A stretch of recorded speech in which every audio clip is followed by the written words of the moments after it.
welcome to another episode of Mavens of Manufacturing. I hope your Friday is going well, and we are excited to be here today as well. Today my guest is, wow, I need more coffee. I'm just stumbling over my words this morning. Today my guest is Tisha Lane. She's an applications engineer at Adaptec Solutions. Hello, Tisha, how are you doing? Hi, I am doing well. It is Friday.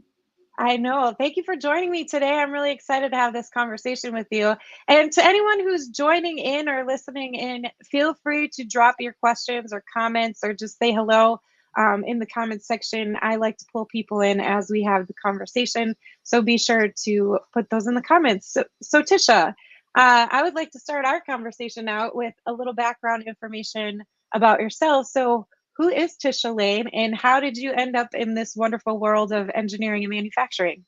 Oh man, that's a complicated question for who is Tisha Lane. But I will tell you, as a career, I guess I would define myself more as a controls engineer than as an applications engineer. It's a new role for me in the last year and a half.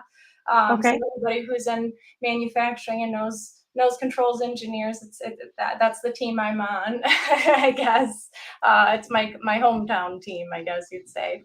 So yeah, I'm an engineer. Wow, Is that's such a wide question. It was who am I and what was the other part? Yeah, so when you were growing up, is engineering something that you always wanted to do or pursue, or did you have other ideas of what you wanted to do for a career?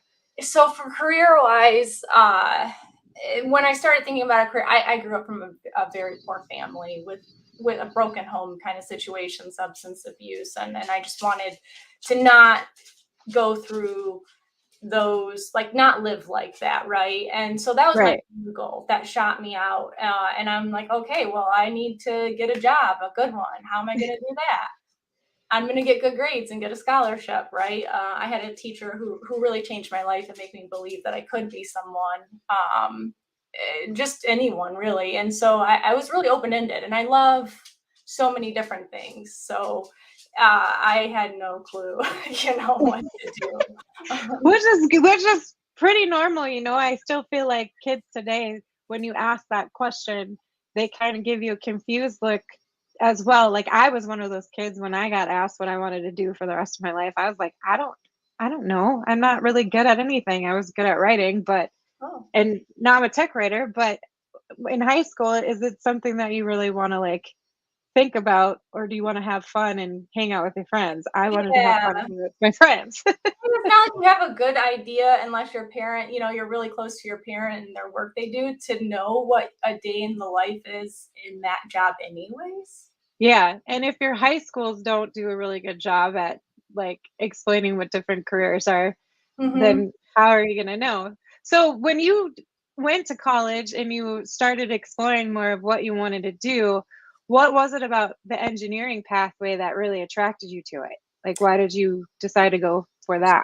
So I was unattracted to it from the start, right? So I did get good grades, and that made me and being a female, I guess that made me, I don't know if any other females get this, but when you're good at math and science or you have good grades at math and science, they're like, you should be an engineer because there's not a lot of them. And the doors are open for you, they say. So a lot of people were pushing me there, and I'm like, I don't want to do what you want me to do. And then I saw the whole robot team, and I'm like, I don't want to sit there and like program that little thing to like run around. Like that's not what I want to do. I will say I'm very strong-willed, and I'm outspoken. So like attorney was something that that I came across my mind, and but I loved chemistry too. So I really wanted to do chem. I love the detective work. So that Mm. stuff looked interesting, and I was like, but I heard that forensic science wasn't a real thing. So I was like, maybe I could do like a major in chemistry and a minor in psychology or some. Who knows? So yeah. So what got me into engineering was um, I started think I'm in college. I don't know what I'm doing. I still have people pushing me towards engineering because of that strong math and science. I also love to write. And I'm like, what's going to open the most doors, right? And then Mhm. how long am I going to have to be in school to get a good job, a good paying job? And then I started looking at salaries, and engineering looked like it was a pretty good field to go into. And you don't usually need like your master's or doctorate in it. So I thought, best bang for my buck. I guess I'll head that way, with my tail between my legs, like funk it. That's awesome. So then how did your pathway lead you to Adaptec Solutions? Yeah. So the first pathway was getting from engineering into electrical, which got me into Okay. that was another just okay. How much do all these different pathways? How much money do they make? And electricals made pretty good money. Had no clue about what an I didn't know what an engineer was, let alone what an electrical engineer was. But that put me in a co-op where I did controls, which stepping into my co-op and seeing a robot on a manufacturing floor move and picking up sheets of metal and placing it, I'm like, I want to do that. Like I wanted to Very different from what you saw in high a school. little different than the little, like fighting bots. Yeah, but way cooler. This thing was huge, and yeah, so it was different. So that led me into the controls, and that's where my 2010, I started the automotive industry, and I'm in Michigan. It Okay. took a big hit, and with that, a lot of controls engineers left. Schools weren't really training for it, so there wasn't anybody who knew what like a proc switch was, and so people were willing to just grab me and throw me in the fire, which was fun and exhausting, but fun. And I got to learn a lot and do a lot, and then COVID hit and just my career, at the top, it's a lot of travel. So I was looking for something, a side step of my career, kind of venture off into something a little different. A recruiter reached out to me about an application engineering position, and I'm like, what is that? All the companies Mhm. I worked for, we didn't have a team for that, and so Adaptec is growing, or we are growing, and we dedicated a whole team to support our sales team of engineers. So there's about 10 of us, and 9 of the other ones are also they all come from being like they're mostly mechanical designers, but we are up Okay. front. We get to concept, so a customer who wants to automate a process, we get to come up with the concept of what machinery we need. And my boss was, when I interviewed with him, I'm like, I just know controls. Like, I mean, I've climbed on the machines, I've wrenched on them, I've moved stuff, but I've not like designed them. And he goes, I think you could pick it up. And so he took a chance on me. And it was remote, which was crazy to do that. Like, because I wanted to get away from traveling. When you program Okay. a machine, you have to go with the machine to make sure it works on the floor that you're Yeah. installing. So you travel a lot, and if things aren't going well, then you're stuck out there. So I wanted to get away from that, and there, because of COVID, they opened up, and the shortage of engineering, like people in the field right now, they opened Yeah. up the remote. So that led me. That's my crazy squiggly path to Adaptec. So how has the transition been to go from, and there's a lot of different types of engineers, so your point Mhm. about, well, I didn't even know what was included in engineering, like I knew engineering was a thing, but then you get into the different positions that are available. So like my friend Ali G, she started out in chemical engineering, and then now she does PLC programming, and she travels a lot too for her Yeah, job. But it's like, okay, there's all, you have electrical, mechanical, applications, controls, like there's so many different options within engineering. yeah. How was the transition from going to the controls engineer to the applications engineer? Was it hard for you, or did you pick it up fairly easy? I think my boss might be a better person to respond to this, but I'd like to say I'm picking it up pretty easy. Another pathway that has been introduced or recommended for me was sales, just because I am outspoken and I'm not very quiet especially when it comes to something about machines that I love. So I've had a Mhm. few people recommend, like from other companies I worked at, like, are you interested in sales? And I was always too scared to kind of work on commission. Um, And so I think that part made me a really good fit for this, because what I do is support so our salespeople, they go out, they look at jobs, they try to figure Mm-hmm. out, can we solve their problem, but they don't have all of the technical knowledge to be able to make that a dream, like, come true.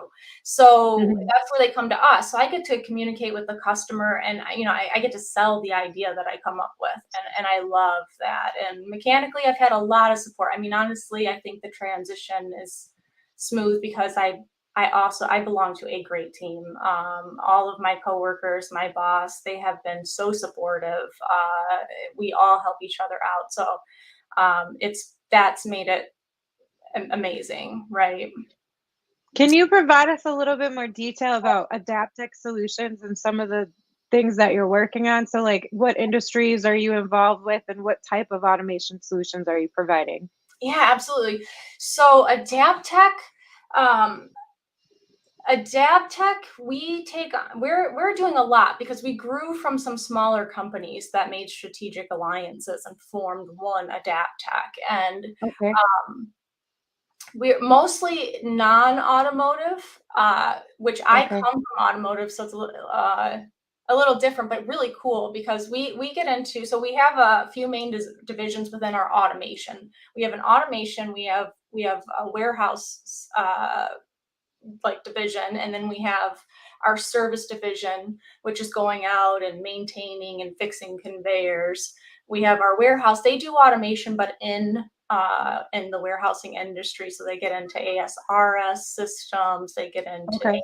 AMRs, like little robots, running around going and picking up stuff. So they do a lot with like the logistics. um, and then our automation little segment, we do really everything that's in between those two. So Hmm. from palletizing conveyors, or palletizing cells, to conveyors that are taking cases and packages and driving them to the palletizers, sorting them. Then we also do it. We are a level 5 certified integrator for FANUC, which is the Okay. highest level that you could be. So that, which means we have a lot of experience in selling their products, and a lot of experience. You also have to have a lot of credentials on being able, technical expertise for it. So so we do a lot of like machine tending cells where you're picking up parts. We really, I think the goal, or we really strive, it's the message seems to be in the apps that we're taking, is it's just making people's lives easier and safer on Hmm. the plant floor. So if there's a job that is risky, we do a bit in forging where we're spraying down the molds that they'll end up forging in, which helps keep the metal from sticking. Whereas like there's a lot of manual tasks where people were going in there and doing that, and it's very, very hot and dangerous. So we'll use a robot instead. To Okay. Yeah, so we do quite a bit, and we have a lot of great experience from each segment. Hmm. That's really cool. Well, what is your most favorite part about your job that you're doing now with Adaptec? Oh, I don't want to sound cheesy, but honestly, my team, I love the work. I do love the work, because there's like a tie between like 5 different things. So I love getting to come up with an idea, use my background, use all of my experience, all of the times that I was stuck out on the field for an extra month because we made some design like hiccups, right? And now I have to Hmm. magically fix them as the programmer.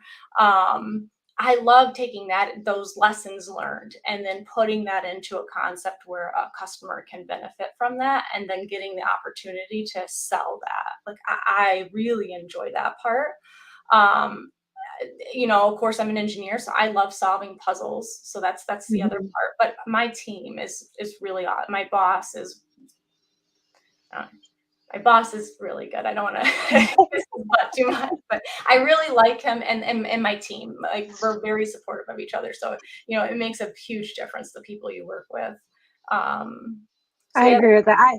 Manufacturing has some really good, and engineering, they have some really good, passionate people, and that's why I like sticking around. I tried getting out of it and going into higher education, and I was completely bored out of my mind. And I was like, I have to go back to engineering manufacturing because people are more fun and the things that they work on are a lot more entertaining than I love making. that you think we're more fun. I I've, think we're I've, a certain cup of tea, right? We're a certain right. cup of tea. You love us or we're just not for Yeah, you. I'm glad right. we're your type. Absolutely. Well, you did a post, and we talked about this before during our pre-briefing. We were talking about programming language, and I'm not like an expert in any of this. And you were talking about programming language for PLCs, and ladder came up. So, Yeah. can you kind of dive into that a little bit more? Like, I know you had a strong opinion about ladder. Is it ladder logic? Ladder logic is Logic? the name. Logic, yeah, just like like you're writing logic. So yeah, in my experience, and I'm really lucky to have had the path that I've had in controls Hmm. because it put me in a position where at a very at from the start, the only people left were people who had been doing this for years and who were really good at it, because those are the only people who could survive in business during the fallout of 2008. So, and then because of the lack of manpower, I was paired up directly with some great mentors. And there's this school there. So what in our community we call like old schoolers. So ladder logic is a programming language that was written to before we had PLCs. You would control a machine and the sequences, you'd turn them all on and off by using some inputs like sensors and then tying them to relays. Uh, Okay. so a relay is something that just if it gets a signal, it'll connect another signal. So if you get a signal Hmm. from here, it's going to connect the signal over here. Pretty much is the basic. And there's diagrams that you draw. So and back in the day, you'd have probably an electrical engineer draw up schematics to have a machine do different things, and then an electrician would wire it all up, and that's what you had. That's how you programmed it. And so I believe it was GM, uh, wanted to find a way to make that something where instead of having to physically rewire things to change a sequence, you could reprogram it, and they came up with a PLC. And when they did that in America, really, I think North America, like our community, they made a programming language that looks just like the schematics that you would draw. So that way electricians could do it. Electricians could troubleshoot it. They could see it. And I think inadvertently, they really added an ability to programming in the interface that I've not seen done in any of your typical higher level programming languages where you're typing out all of the words. You can program a PLC in different languages. There's Okay. five different ones that are standardized like internationally. One's like a flow chart one that's graphical. So ladder's also graphical. And then you Okay. have a few that are you type up. Um, the thing with ladder though is that it's so visual. You can see as you're programming, it's like there's like a power line and it turns green when you have a condition that's true. And so if you want everything to be true, you're gonna have a big green line across your screen. And if for some reason something's not working, that line's gonna stop, but it's gonna stop exactly at the thing that is making it stop. So it's really easy to tell what in the heck is not going on, like was not happening that should. Uh, Hmm. so yeah, so anyways, I was taught by some old schoolers, and it was really bizarre because in college I learned C, which is a typing high language, and I wanted to program like that in ladder, and I started to, but it was very difficult. It's almost like you got to look at ladder sideways or upside down and maybe mirrored in the way that you think about programming. But once I Okay. got the hang of it, it made a few things much simpler, much more robust, much easier for I think for people to code and not code in mistakes. Once I figured that out, there are some times where it's nice to use a scripting language for things that have to do with, like, say, getting data and manipulating it. But when it comes to moving something on a machine, I think Hmm. ladder's the most robust, easiest to fastest to troubleshoot. and efficient, because in one line I can program all the reasons you turn something on or you would move something one way, and also all the reasons you would not, in one single line, which is harder to do in other languages. I have a dog, and my dog was under I the can bed. hear his little feet. Do you I mind? was hoping if you want to show him, you can show That's him. I was kind of that's looking. Reagan. Oh, he's cutie. Hi. Say hi. She's like, I want food. Oh, so she. Hi. She's like, get me out of here. I have one more. He's not in here. What So, are their names? Bomber and Reagan. Oh, So good back name. to the program. I didn't want to get too nerdy on something if people aren't following, but there's this old school, new school. So a bunch of new people are coming into the industry who have no ties to the history, because there was such a gap in training for this type of work, that they Okay. come in like I did, where we learned something like C or Python in college. Mm-hmm.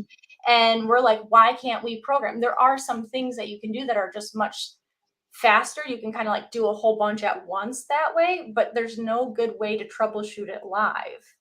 And Oh, so, yeah, so you have this whole new class coming in, like, screw, and they don't want to learn ladder, or it's hard to learn it, or they just haven't been forced to really see the advantages in it.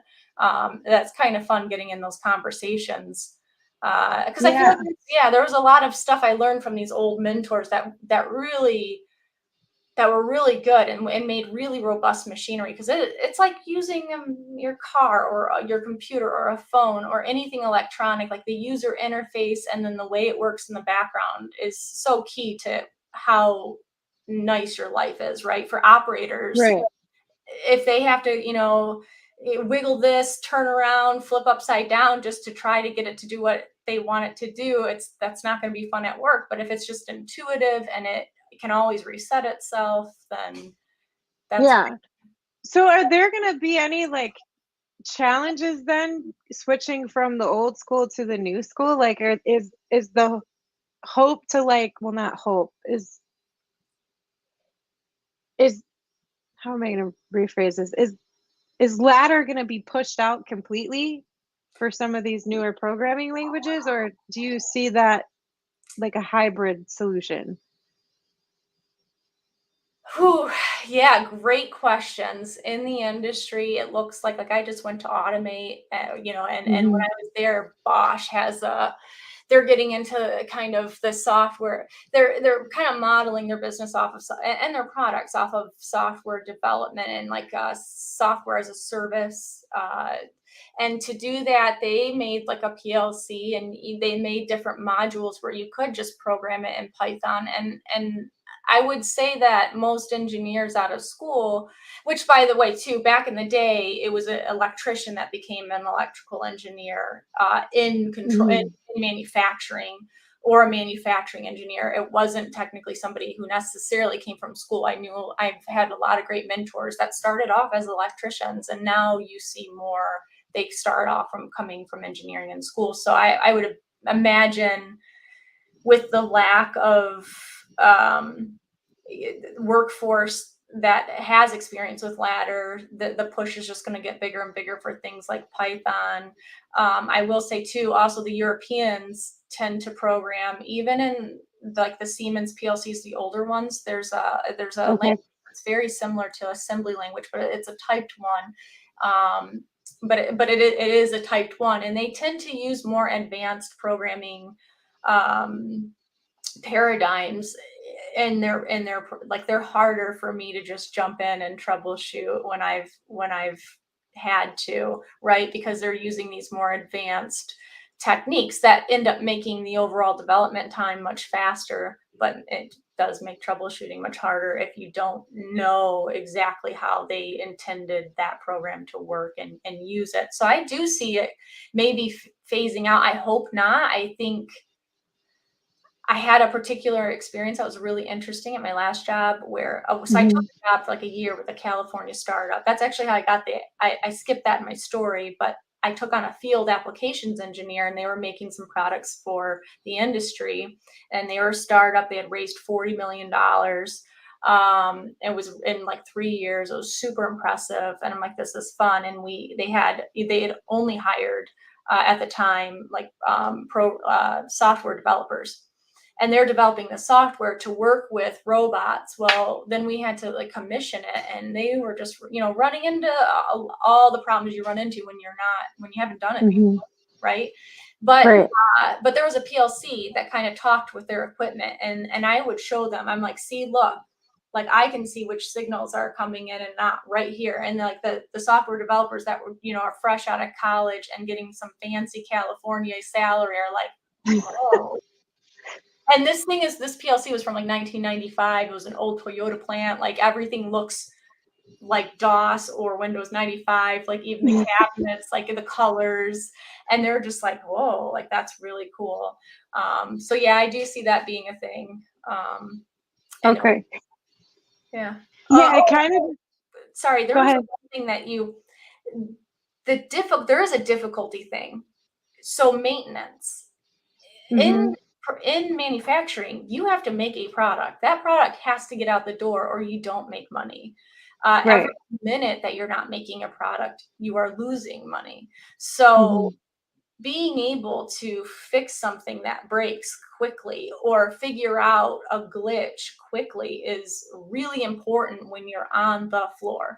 And it is hard if you've never lived that life to understand that as a engineer that's programming something, without being the person who has to live there every day to get those things up and running, or being a part of that side. Because there's like the two sides, if you're like machine builder integrator versus being the actual customer.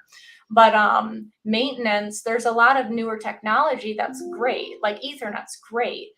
Ethernet over safety, which is the thing, not great for maintenance. They know how to troubleshoot, a wire and tell if if there's a break in the wire. They have no clue how to get on their computer and look up, is this Ethernet connection working, or like, so being able to maintain stuff quickly and efficiently, that's the big fight, right? So there is a lot of great technology coming out, but the better it is to get it out, like, or faster it is to get it out there and make it kind of work, the harder it is to maintain it or fix it, the little things on the back end. So there's kind of like a, That's interesting. yeah.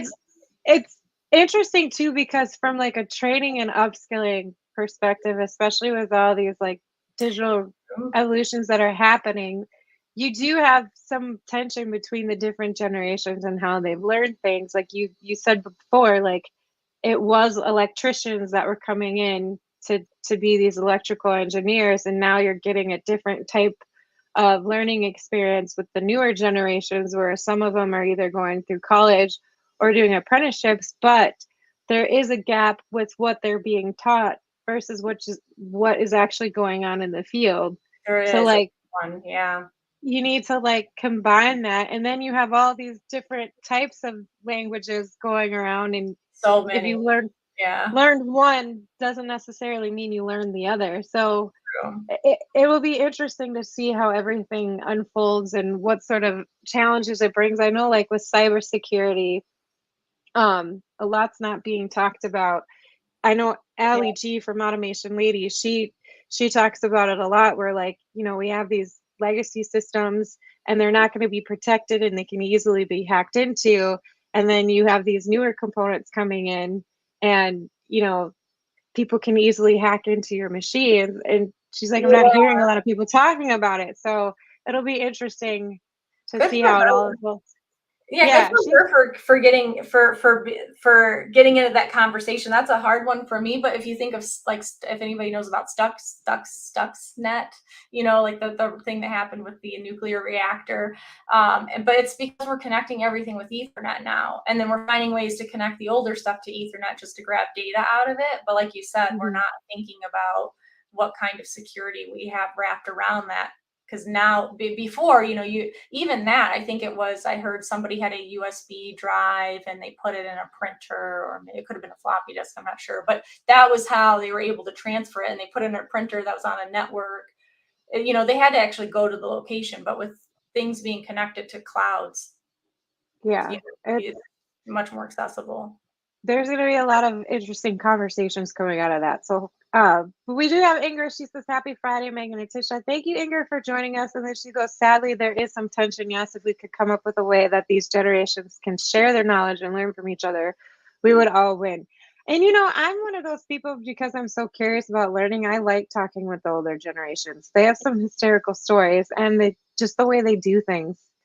It's nice to have that perspective. So I agree. I Yeah. don't know. I think we should all just get along. So some interesting things that are coming out are, the buzzwords now are like chat GPT, artificial intelligence, digital trends, AR or digital twins, sorry, AR and VR. And, coming from your position, what are some of the things that you're most excited about continuing to follow or pursue in terms of what you're doing at your job?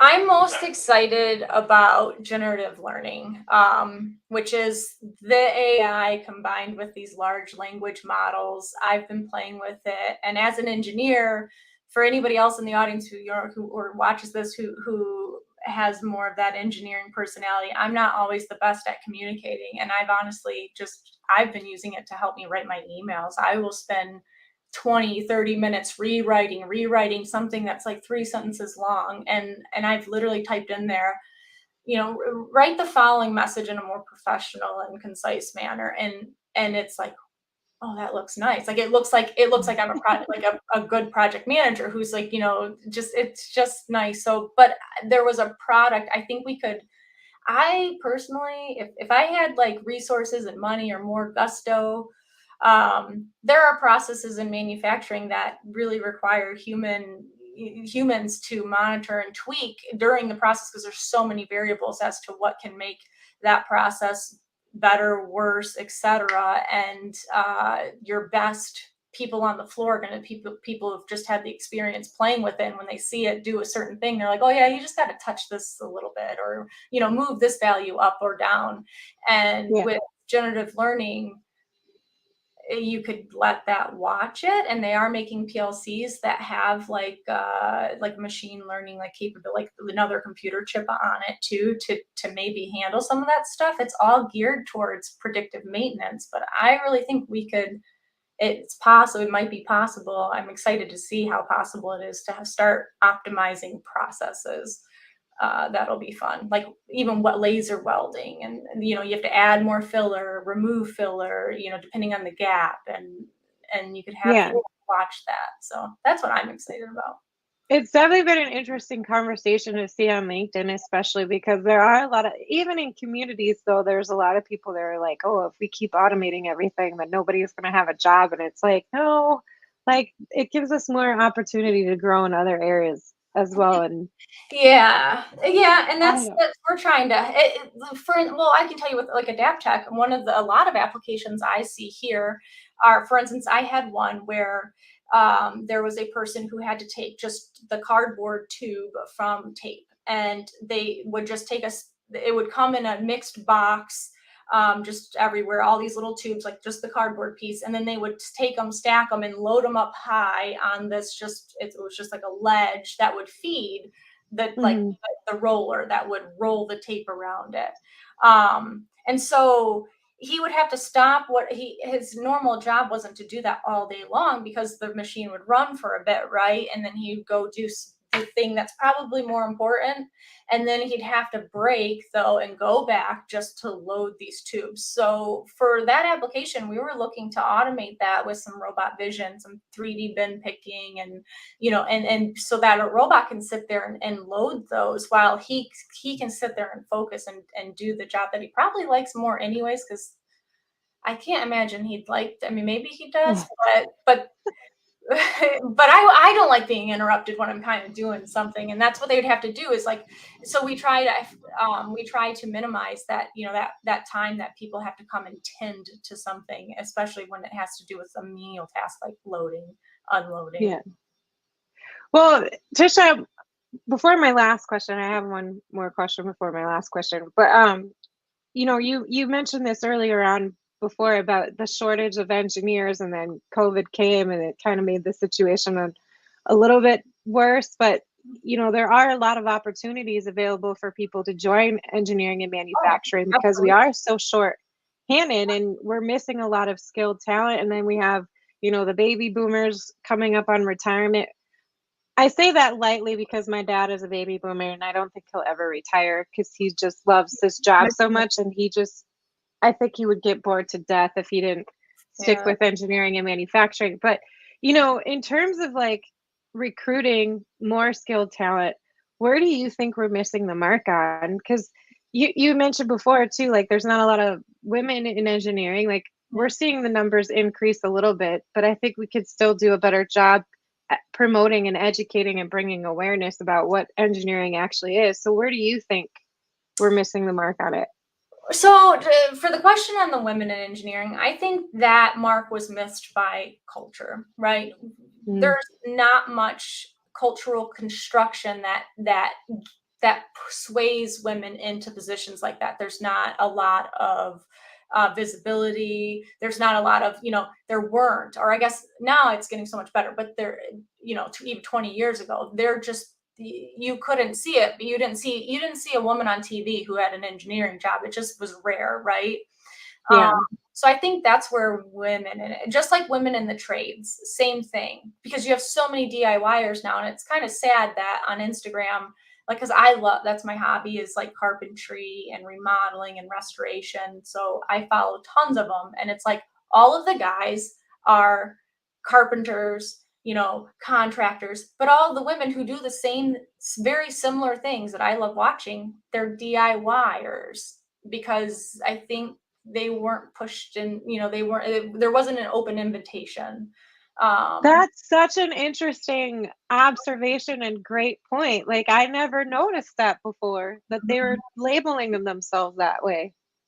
That's they didn't go into a career for it, right? But they love it so yeah. much so that eventually they're able to, a lot of them like quit their jobs and they get to DIY and be an influencer in that. But yeah, like totally if they were born a dude, I think they would have been the contractor I'm watching. You know what I mean? Yeah.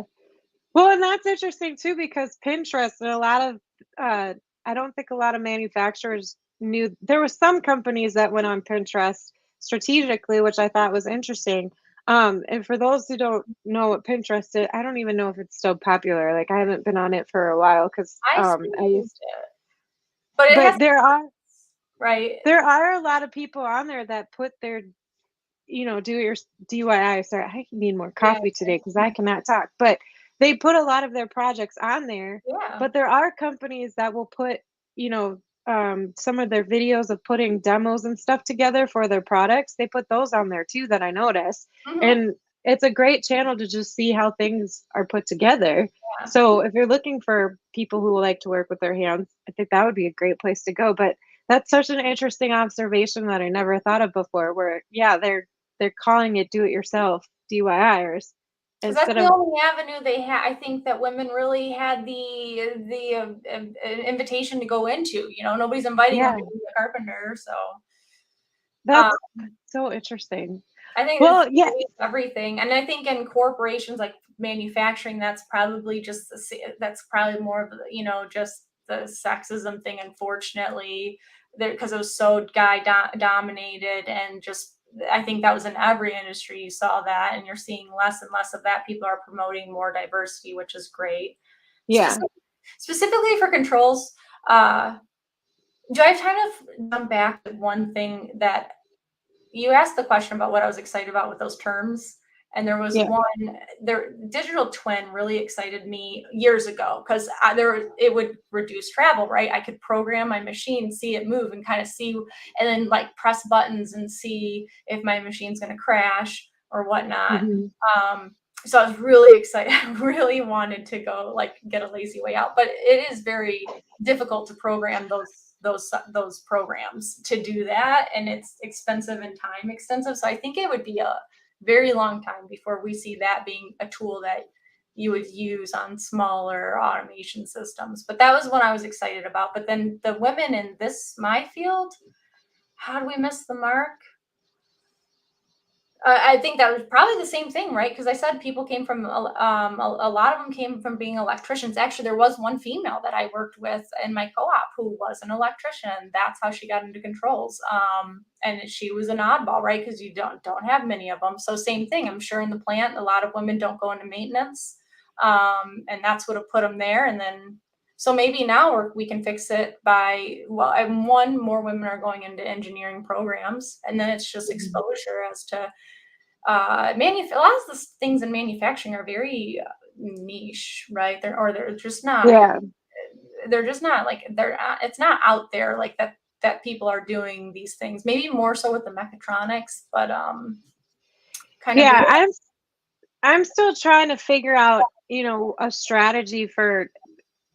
I don't think you can solve it as one whole thing, like where everybody has a standardized way of like exposing and connecting people, because it's going to be different in each community that you do. So, like, certain areas are known for, maybe fabrication of different types of industries because they have those companies within that community. So, for example, like my community, there is a defense company that makes the big engines for Navy carriers and submarines. Okay. So, but they don't talk about that in the Oh. schools. Like, Yeah.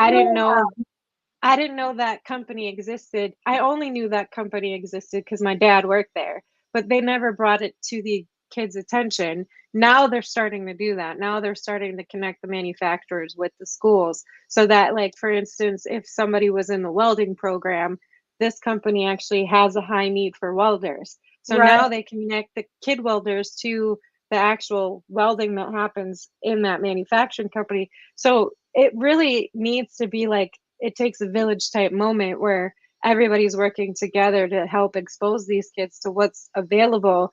You can't expose them to everything because it's such No. a Well, also broad the spectrum. opportunity, right? I didn't know, to be honest, I didn't like I look back and I'm like, sometimes I'm like, man, if I spent the same amount of time doing carpentry, I'd probably make up the same amount of money that I make as an engineer. I did not know trades can make a lot of money. Like, Yeah, but you can make a very good living in the trades, a very, very good living yeah. in the trades. And then you also have a skill to do side projects too, which is cool. I Hmm. think you nailed it in that. I had an idea though while you're talking. If anybody wants to join me in a crazy adventure and knows a little more about how to do it, I've always said since I started this career that if you gave me 50 people who knew anything about controls, at least a little bit, who had a year of experience of controls, I could get them a job in a week.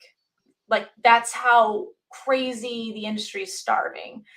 And females, though, if we had an all-female company and you could do like like a mentor mentee program, you could probably train people up pretty quickly to be able, as long as they like the life of traveling and living in a plant, because then you could start them off with just doing servicing type jobs or just fixing certain processes or process upgrades, which is kind of gritty, into doing full projects. But and then if I could, if I had 50 women who had a year, because then you could go into the company as a company yourself. I feel like one woman alone, it's kind of hard, right? Yeah.